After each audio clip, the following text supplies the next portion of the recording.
And just like with solving cube roots, finding the inverse of cube roots uses the exact same steps as finding the inverse of square roots. So I copied this. I'm looking at page 410 in your textbook. I copied these steps. I have step 4. I use slightly different words. I say rewrite it with a y, switch the x and y, solve for y, then rewrite it with your function notation. So those are my 4 steps, the exact same 4 steps. If you don't like the way these are worded, then you can reword it the way that I just spoke it. Rewrite with a y. That's what I've done right here. I've taken the f of x, I've rewritten it with a y. I've switched the x and y. Now I'm going to try to get this y value by itself. How do I undo a cube root? I cube both sides, and when I cube both sides, those two things cancel out, and I'm left with x cubed, and then I rewrite it with the inverse. And, uh-oh, I did mess up because I'm not supposed to replace the x squared with the f of x.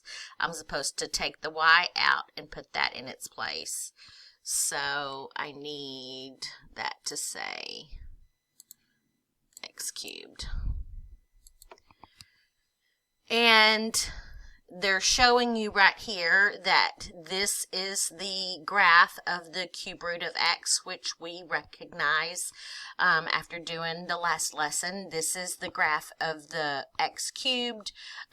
You see that it's been reflected about the y equals x line. They both have the domain of and range of all real numbers, where this graph would go over 8 and up 2. This graph would go over 2 and up 8 because we switched the x and y. And by the way, if we started with the x cubed and did the same thing, we would end up with the cube root of x. So it doesn't matter which one you start with. If you find the inverse, these will be inverses of each other. Now when you start to notice this one, I'm going to do the same steps. I'm going to rewrite it with a y. Y equals the cube root of x plus 4. The 4's on the outside. I'm going to switch the x and y. The cube root of y plus 4. I've got to isolate the radical, so I need to move the 4. Now that I've moved the 4, I've got to cube both sides, so that means I have to cube that quantity. I can't just cube them individually. That does not become x cubed minus 64. It does not become that. You would have to multiply x minus 4 times x minus 4 times x minus 4, and you would get x cubed, you'd get some x squares, you would get some x's, you would get a whole bunch of other terms. So we're not going to actually multiply it out. This side is going to cancel out with that. You're left with y all by itself, and then we have x minus 4 cubed. Notice we started out here with an outside parameter change. In other words, this graph shifted up the y-axis. Notice that when we found the inverse, and by the way, I could go ahead and put it in inverse notation, g of x, I'm replacing the y with the inverse notation, and that's x minus 4 cubed. So we started off with a vertical change, a shift up. That became a horizontal change, a shift to the right.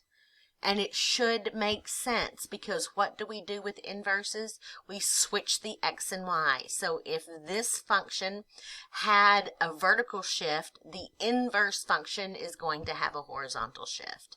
So that should make sense to you. Let's check this one out. We start off with a horizontal shift to the right 3.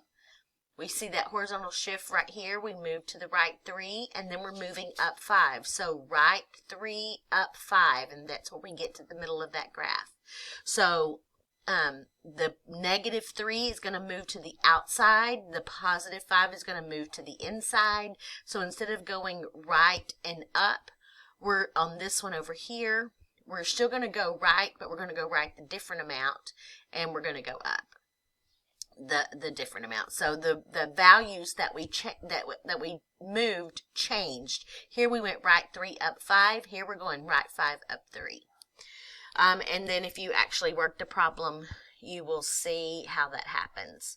So I'm rewriting the h of x as a y. So y equals the cube root of x minus 3 plus 5. Switch the x and y.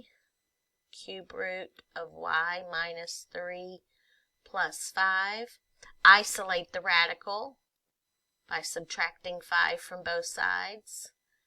X minus 5 equals what's under the radical. Make the radical go away, so cube both sides. And then when you cube both sides, you end up with y minus 3 equal to x minus 5 cubed. Finish isolating the y. Add 3 to both sides. And I think I've got some more room. And then this becomes x minus 5 cubed plus 3 equals y. Rewrite that with the inverse notation, and you get x minus 5 cubed plus 3. So the outside change, which shifted it up, made it shift to the right. The inside change, which made this one shift to the right, moved to the outside and shifted up. So you should see that in the transformations. Okay, I do want to point out there is a question in your book that asks you to use your graphing calculator or Desmos, either one, to find out if this function p of x has an inverse that is a function. Be careful you're not misunderstanding that question. All functions have an inverse. It's not saying find out if it has an inverse. It says find out if it has an inverse, and is that inverse a function? It does have an inverse. You can switch the x and y on any function and create a new equation. That equation, that new equation, may or may not be a function. So every function that we are given has an inverse, but this is asking if it has if the inverse is a function. So far every cubic that we've done, the inverse was a function, right? Well, if you go look at this one, I've typed this in Desmos. If you go look at this one, we've got some humps and bumps here, and those humps and bumps, because this one fails the horizontal line test. Here's the horizontal line test, and it fails it. Then that means when we find the inverse of this, it's going to fail the vertical line test. So we would, even though this function, the one that's graphed right here, even though it does have a domain that's all real numbers, if we want to look at the inverse of this, we would have to restrict the domain so that we only look at part of it in order to see the inverse as a function. So to answer that question, here, use a graphing calculator to help you determine whether the function has an inverse that is a function. Does it? No, the inverse is not a function. Explain how the calculator helps you determine your answer, because it helps us see the graph, and the graph is not a one-to-one graph, and that's how we know that its inverse is not a function.